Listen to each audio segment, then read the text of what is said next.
y además que son 4 amigos. Desde Buenos Aires, Débora Goldstern, autora de Secretos Subterráneos de los Mundos Olvidados. Hola, Débora. Hola a todos. Desde Madrid, Pablo Villarrubia, escritor, periodista. Como siempre digo, sobran las presentaciones. Hola, Pablo. ¿Qué tal, amigo? ¿Todo bien por ahí, no? Todo bien. Maravilla. Nos vamos a Norteamérica, a Massachusetts, y hoy tenemos el honor de estar con alguien increíble, Greg Deyermengian, psicólogo, explorador en diversas expediciones junto al ya desaparecido Roland Stevenson. Gracias, Greg, por estar aquí. Gracias, Artur, y hola, amigos. Y también desde Madrid, desde España, a nuestro querido amigo Jesús Ejido, y además el culpable de que hoy estemos aquí, porque todo esto lo ha organizado él, autor de Paititi, autor de Akakor, infectólogo y evidentemente un gran explorador. Hola, Jesús. Un placer estar con todos estos personajes increíbles. Muchas gracias. Gracias a ti, de verdad, porque te lo debemos a ti. Hablamos de túneles, hablamos de chincanas, hablamos de cuevas. ¿Cuáles son las que más os han fascinado y por qué? Tallos. Los tallos. ¿Por qué? ¿Por qué? Porque fue como un llamado, ¿no? O sea, siempre sentía que el estudio del mundo subterráneo se cruzaba mucho en el trabajo que yo venía llevando y no sabía por qué, ¿no? Siempre parecía como tener como arterias que desembocaban en ese lugar. Y nada, y en el 2004 más o menos empecé la investigación de este tema que estaba muy olvidado y que está muy vinculado a Argentina, ¿no? Así que bueno, mi tarea ha sido esa desde hace más de una década, así que le he puesto todo el corazón, ¿no? Ha sido un gran viaje, un viaje todavía más intelectual que físico, diré, ¿no? Después lo voy a explicar. Pablo, tú también, evidentemente, como gran experto y conocedor de todos estos entramados subterráneos que hay debajo de la Tierra y que evidentemente pues tú has investigado en primera persona, ¿con cuál te quedarías y por qué? Mira, es que como siempre hemos comentado y hablado, he recorrido un montón de países y me gusta el tema de la Sierra de Roncador, donde supuestamente desapareció Fawcett. También hay una ciudad subterránea, se supone, ¿no? La leyenda, la tradición. Me encanta también la región maya, que estuve también pateando hace varios años, donde también se habla de mundos subterráneos debajo de ciudades, antiguas ciudades de los mayas, y tallos es otra pasión que llevo encima.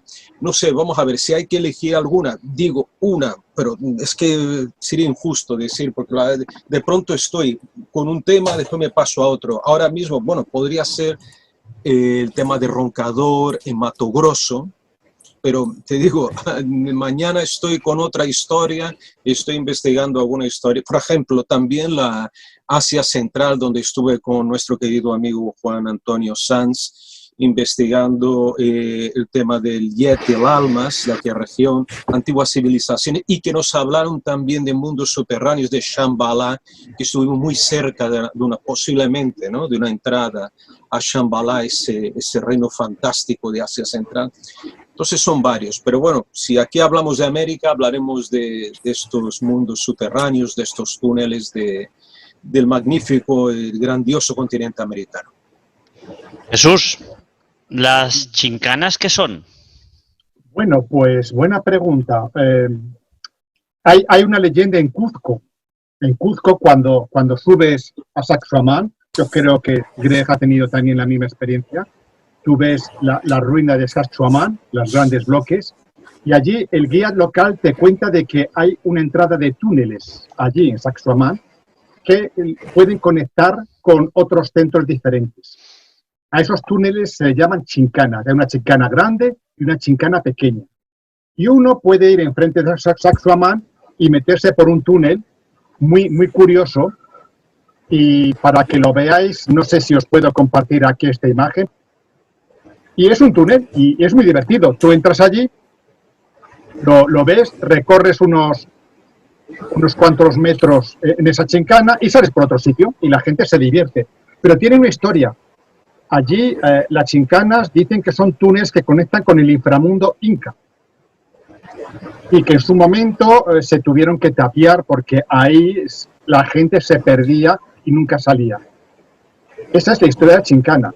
La otra historia es que existe un corredor que comunica Coricancha, que es el centro donde estaba el Inca, el palacio, con Sacsayhuamán, un corredor que recorre todo Cuzco y que fue empleado antiguamente por los incas, los reyes incas, para esconderse en Sacsayhuamán cuando en Cuzco había una pequeña revuelta. Este es un plano de Cuzco, a ver si lo comprendéis. Mirar, para la gente que ha ido a Cuzco puede ser, aquí es un poco complicado. Ven esto es la plaza de armas. Yo estoy aquí. ¿Ves esto de aquí? Es Coricancha, la famosa Coricancha, ¿de acuerdo?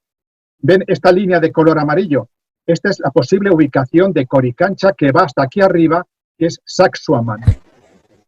Muy posiblemente. ¿Por qué? Porque esta iglesia de aquí que está al lado es San Francisco, que dijeron, cuidado, al hacer San Francisco, no me pases por encima del túnel. Para que conozca un poco Cuzco, este es San Blas y esta es la Plaza de San Martín, un poquito para saber. Pero bueno, la indicación es Coricancha, la visión perfecta. Esta es lo que yo publiqué y posiblemente sea el trayecto de ese túnel famoso que los incas utilizaron y que por algún motivo se conoce su existencia, pero nadie ha querido, digamos, excavarlo ni hacer otra cosa. Me gustaría hablar unas 3 cosas acerca de túneles. Lo que ha dicho Jesús, totalmente con razón. Yo me he arrastrado por ese túnel en Sacsayhuamán hace unos años y hay una parte, la primera vez, de pánico porque todo es negro, sin ni una jota de luz, por una cantidad de tiempo. Y hay que tener fe para continuar hasta la luz. Y he visto también una de las entradas al sistema de túneles allí en Sacsayhuamán, donde se dicen que no sé si era en los 30 o 40 o 50, estaba dinamitado para prohibir más entradas de gente, porque gente a veces habían entrado y nunca han salido. Muy fácil estar perdido. Y he escuchado los cuentos de gente escuchando algo en Coricancha y había un hombre intentando salir que habían seguido esos túneles. En el año 2000 nosotros fuimos al río Pinipini, río Nistrón, Manokia, hasta la zona donde el padre Polentini dijo que había descubierto el Paititi y que era accesible solo por un túnel allí. Fuimos allí en 2000 para investigar a primera mano, pero no había nada de esa zona, nada excepto Pacanal y algunos cubacaporis viajando por ahí. Pero es un tema sumamente interesante.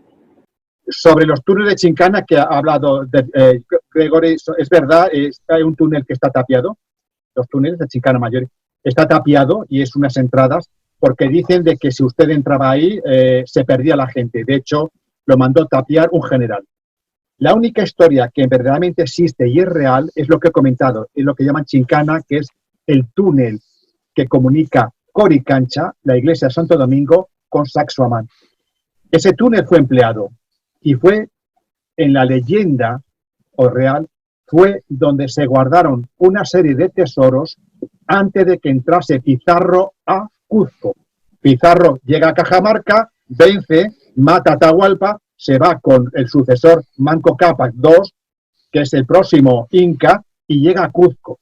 Esa es la historia, el principio de la historia que tiene un sustento real, y yo creo que Greg lo puede conocer, un sustento real de por qué los tesoros que había en Cuzco fueron quitados de la vista de Pizarro. Y de hecho, cuando Pizarro entró a Cuzco y fue a Coricancha, se extrañó de solo encontrar plata y no encontrar casi nada de oro.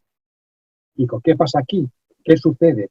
Y el relato fue ese, el relato fue un poco de que antes los incas ya sabían lo que venía por ahí y de esta manera lo escondieron en esos famosos túneles. De ahí toda la historia de que los túneles guardan tesoros. Hubo un explorador español recientemente que intentó entrar en los túneles. Existe en el altar mayor de Santo Domingo de Coricancha, en ese altar, cuando usted entra a la iglesia, que no se puede fotografiar, está prohibido, en principio, no puedes fotografiar, uno entra a la iglesia y ve el altar mayor. La leyenda o la realidad dice que detrás del altar mayor está la entrada a esos túneles. Si uno ve el altar mayor, mirará que a mano derecha existe una puertecita, pequeña. La leyenda o la realidad dice que en esa puerta es la entrada, que está cerrada y que no dejan pasar a nadie. Esto de aquí es el altar, ustedes lo ven ahora, ¿no? Lo ven todos. Este de aquí es el altar mayor de Coricancha. ¿Ven esta puerta? Bueno, sí. Pues yo le muestro a Greg y a vosotros que esta es la famosa puerta que dicen que detrás de ella se encuentra la entrada del túnel. Jesús, una pregunta. Si uno mirara desde fuera, sí. ¿Dónde podríamos situar esa puerta? Entrando a la iglesia a mano derecha. Débora, tú que eres una gran conocedora y evidentemente has escrito un libro sobre la Cueva de los Tallos. ¿Por qué las personas tenemos esta inquietud, esta necesidad de explorar estos lugares? ¿Qué hay en estos lugares que hacen que sean tan misteriosos y evidentemente pues que queramos saber más de ellos e incluso muchas veces arriesgar la propia vida para llegar allí? Porque son lugares realmente muy remotos, inaccesibles, y en los cuales podemos sufrir incluso graves accidentes. A mí me parece que los tallos, a diferencia de otros lugares, ¿no? De otras maravillas que suelen interesarnos, tiene una característica que es importante remarcar, porque fue este hallazgo, a diferencia de otros, se hizo público y se levantó un acta notarial. Entonces tiene un valor muy significativo, porque cuando se empezaron a divulgar esos hallazgos de Juan Moritz a fines de la década de los 60, él hizo algo que me parece que es importante. Declaró que había encontrado algo diferente, ¿no? Un hallazgo muy importante, y lo notorializó, ¿no? O sea, eso por un lado, porque generalmente este tipo de lugares no suele hacerse eso, y él lo hizo, ¿no? O sea, es muy importante por ese lado. También generó mucha controversia en el propio Ecuador, ¿no? Pero eso por un lado. Y además porque Tallos, tiene un componente extra que es Erich von Däniken, quien lo hizo famoso, ¿no? O sea, sin Erich von Däniken el mundo no hubiera sabido de este descubrimiento, porque Moritz no tenía muchas intenciones en ese momento de se hizo público en parte, pero no tan a nivel masivo. Así que Tallos alcanzó rápidamente un lugar que pocos de estos sitios tienen, ¿no? Entonces me parece que desde ahí ya esta fascinación no es algo casual, ¿no? Y después con todos los sucesos que fueron ocurriendo a través de los años, me parece que hizo un nuevo redescubrimiento que he tenido en los últimos años, ¿no? También es muy interesante toda esta cuestión a nivel de observación sociológica que podemos hacer, ¿no? ¿Por qué? ¿Por qué Tallos y no otros lugares, ¿no? Entonces me parece que desde ahí tenemos todo un mundo para estudiar y seguir estudiando todo este descubrimiento por más de sus altas y bajas y sus luces y sombras, ¿no? Como lo fui descubriendo en el libro, ¿no? Pablo, tú conoces muy bien la historia de Juan Moritz y el gran von Däniken, ¿no? Von Däniken es un personaje, evidentemente, que tiene sus zonas, sus claroscuros, y tal como decía Débora. Explícanos un poco todo esto de Juan Moritz y von Däniken, este cóctel, porque evidentemente sí que es von Däniken que nos hace descubrir esta cuella, pero ahí Juan Moritz también tiene un papel muy importante que tú conoces bien.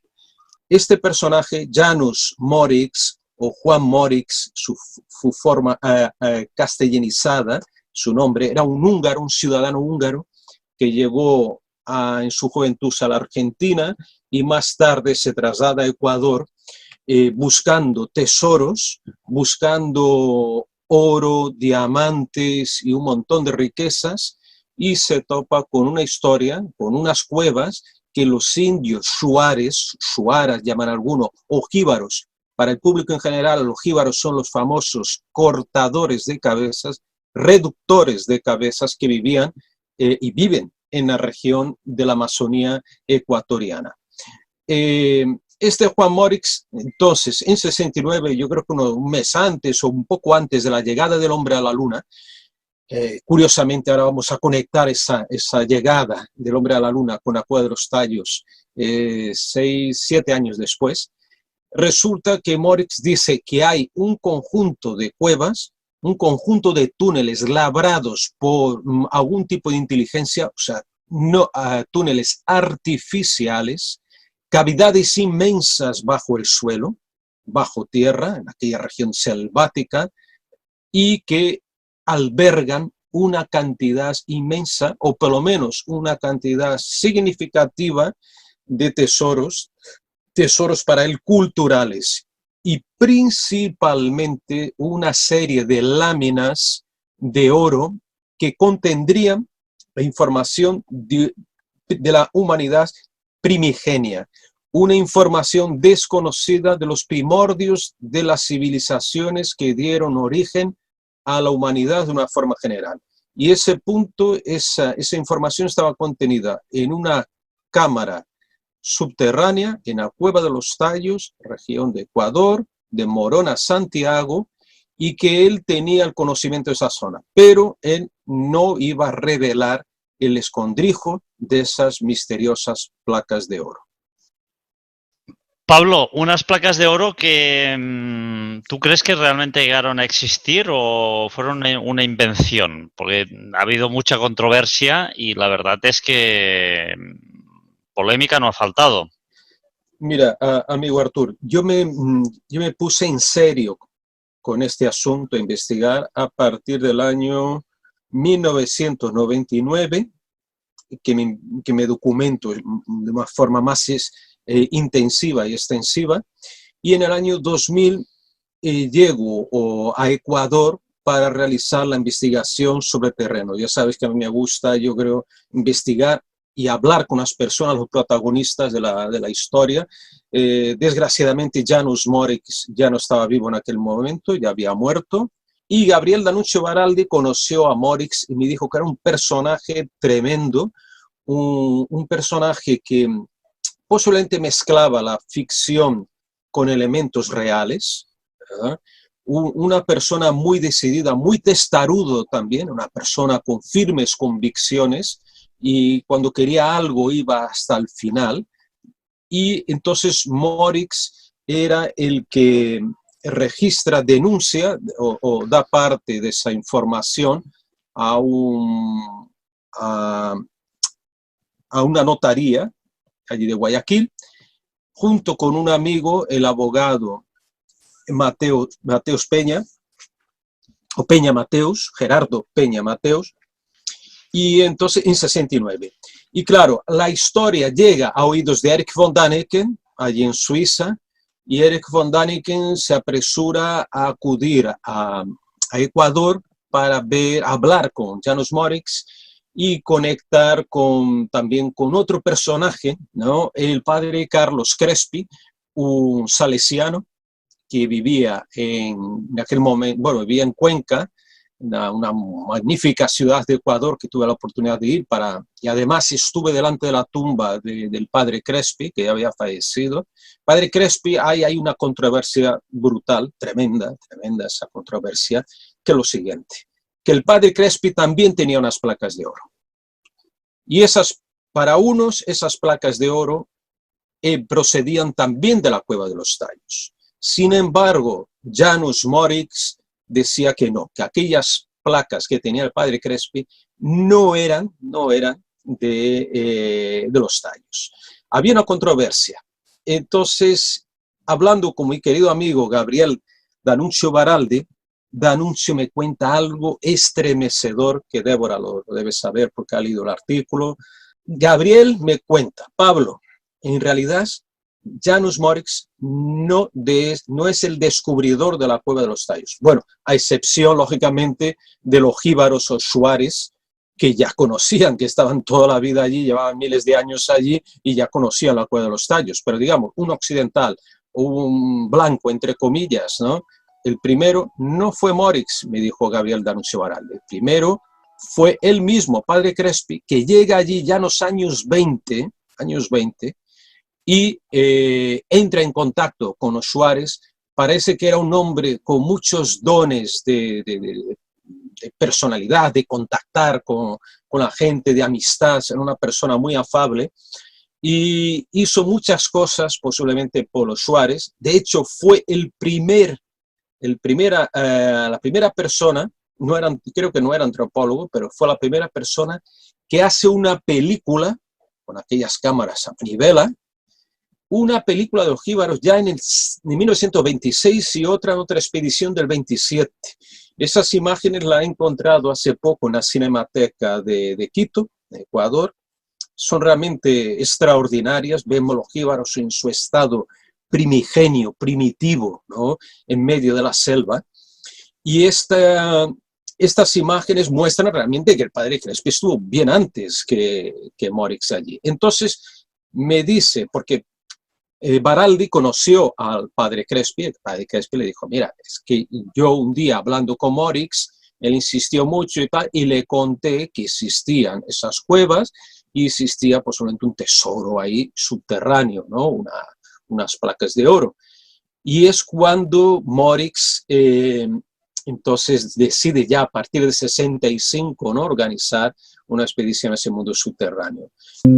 Conocí de referencias al padre Crespi porque era un salesiano y yo estuve con los salesianos de Perú.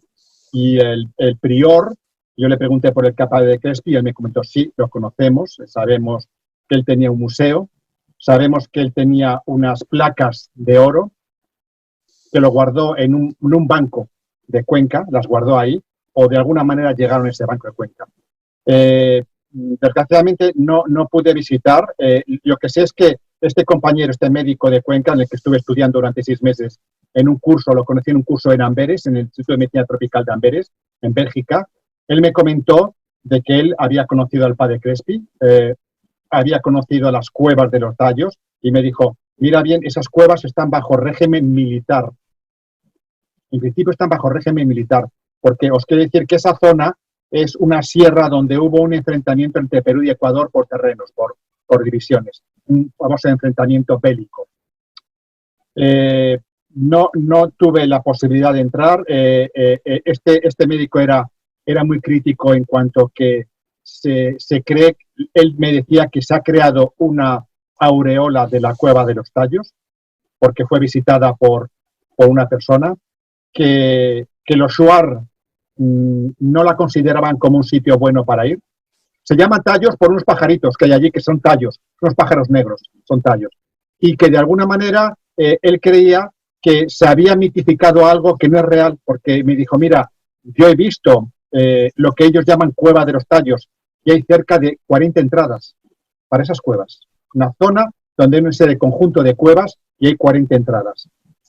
A Morix, que él conoció también a Morix, que era un señor muy curioso, no le cayó bien porque lo consideraba como una persona que buscaba mucho notoriedad sin tener un sustento científico, es decir, que contó muchas pequeñas mentiras en un cuadro de alguna verdad.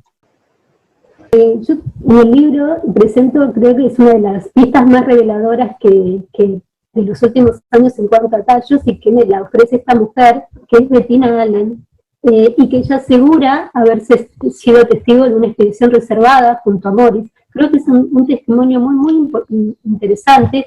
No tiene todas las evidencias que nosotros realmente quisiéramos, pero es un plato bastante fuerte que ofrece y un testimonio creo que muy importante que por lo menos merece ser escuchado, ¿no? Y nada, me parece que desde ahí se abre Morix, se nos abre un mundo, ¿no? O sea, se nos cambia un poco la imagen de este Morris esquivo, que por primera vez parece que empezamos a caminar, ¿no? Su descubrimiento, bueno, lo que cuenta Bettina y lo que yo reproduzco en el libro es muy inquietante.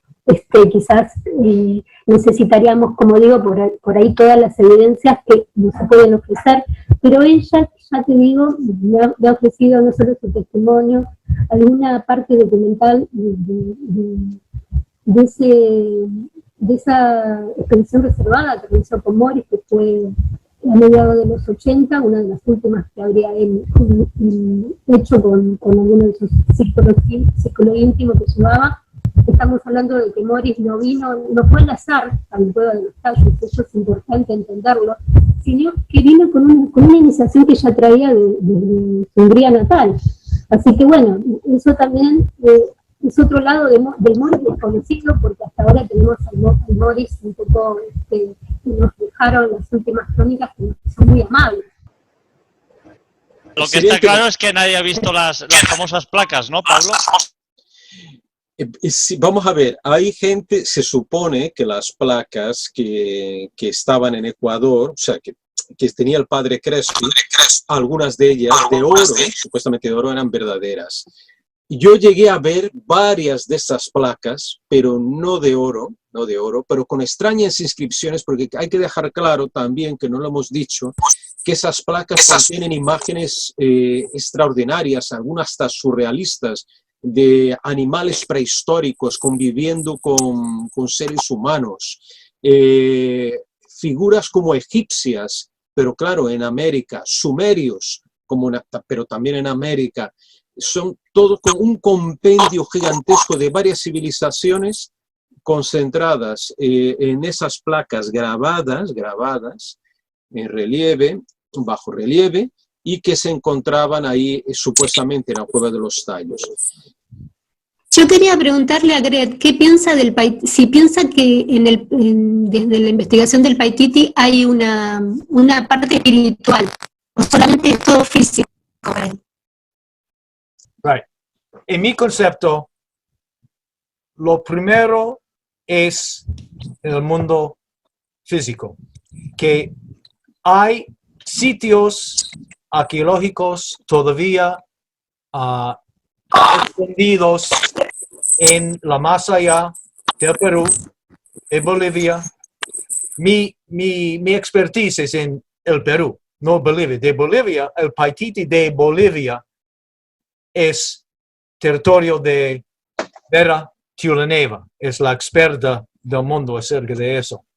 Y en mi concepto, el nombre del Paititi ha surgido desde allí en Bolivia, Río Beni y quizás el reino de los Musos, los Mojos en el norte de Bolivia, pero y de allí, en el Perú, la leyenda del Paititi, y podría ser que el nombre Paititi había adoptado por los campesinos peruanos, los buscadores peruanos, sabiendo que hay muchísimas ruinas ahí no encontradas y que hay ahí la leyenda de Incarí, empezando en Titicaca, que fundado Quero, desde Quero al Cusco, fundado Cusco, y desde Cusco al fin de sus años, él siguió un camino de piedra, regresó a Quero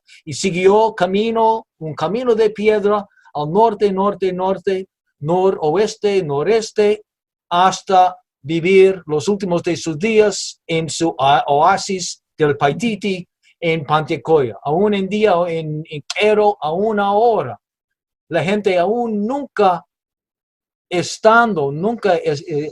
encontrándose dentro de Pantecoya, hablan de Pantecoya.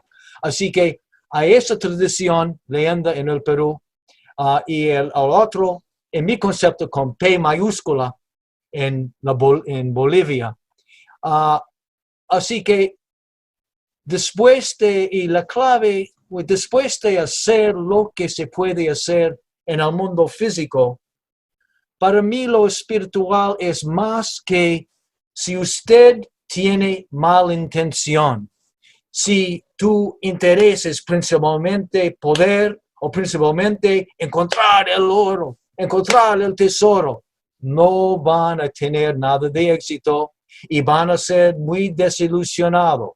Que sí, hay que tener la habilidad física y el conocimiento y la experiencia para acercarse al supuesto Paititi, pero a la vez hay que tener la mente correcta para poder conseguir información para acercarse a eso. Porque lo que estoy investigando, sí, estamos buscando Paititi, pero principalmente no estamos esperando encontrar un sitio con P mayúscula, pero para conseguir la información, todo para investigar, investigar en su totalidad posible de la leyenda del Paititi dentro del Perú, el Paititi que generación tras generación los campesinos han estado hablando, pasando generación tras generación a su concepto de Paititi y sus experiencias con las ruinas dispersas, ruinas que ya están allí esperando investigadores espiritualmente en que tienen buenas intenciones en difundir información acerca de una parte de su cultura al mundo. Pues Greg, no sé qué piensas tú si realmente este tesoro, el tesoro que albergaba Paititi, era un tesoro físico o era más, residía en su organización y en sus conocimientos. Sí, tengo pensamientos muy específicos acerca de eso. Acerca del tesoro, yo creo en el tesoro que había en Cajamarca recogido para la libertad de Atahualpa, que nunca consiguió, que fue después con Rumiñahui, su general, que en mi concepto más probable en los Yanganatis. Sí, pero acerca del tesoro de los incas en el Cusco, no creo que en un tesoro en un Paititi en el sureste del Perú. Yo creo en los conceptos de Víctor Ángels Vargas. El Paititi no existe. No, por favor, Greg, tú eres el gran buscador. Permíteme terminar. Yo no estoy diciendo que Paititi no existe. Estoy diciendo que hay varias ideas que tiene él que valen mucho. Que es que no era en la mentalidad de los incas a recoger dinero, a recoger tesoros, y en los primeros años de la entrada al Cusco de los españoles, los incas del Cusco estaban colaborando con ellos porque ellos eran libertándose desde la tiranía en el concepto de los incas del Cusco, de Atahualpa y los incas del Quito. Y así que, tesoro, Cajamarca, Yanganatis, Rumiñahui, sí. Tesoro, yo no creo que hay un tesoro en sureste Perú. Sí, en algunas tumbas, allí podrían ser objetos de valor, pero en mi concepto no hay un tesoro que va a ser encontrado algún día, un tesoro de oro, plata, todo eso. Otro tesoro histórico, sí, pero de esa riqueza, en mi concepto, no lo creo. Y bueno, yo creo que sería muy interesante centrarnos más de aquí un par de semanas, si os parece bien, hacer este programa. Jesús, muchísimas gracias, como siempre. Un placer. Greg, un honor en mayúsculas, más para una persona como yo, que bueno, esto ya es increíble, ya estar con Jesús y con Pablo ya es increíble, y contigo pues aún más. Y Pablo, como siempre, muchísimas gracias, gracias en mayúsculas. Gracias también, y agradecer a los amigos y el honor de conocer ahora, aunque sea aquí por la imagen, a Greg de Jemergian, que es realmente uno de los últimos faucets de la historia, porque ya no va a haber gente como Greg o como el doctor Ejido. Ya desgraciadamente la humanidad está tomando otro rumbo y los jóvenes están pensando en otras historias, ¿no? Desgraciadamente. Entonces, un honor, Greg, también, un honor. Gracias, Pablo. Gracias, Jesús. Gracias, Arthur. Ha sido para mí un gran honor y muy divertido, una experiencia muy buena compartir con ustedes en esta experiencia muy buena. Gracias. Y espero hacer otras cosas en el futuro. Gracias, Greg. Bueno, también nos acordamos de Débora, ¿eh? Esperemos que otro día podamos tener una mejor conexión. Qué pena. Sí, ya. Amigos, muchísimas gracias y nos volvemos a encontrar en breve. Al menos eso esperamos.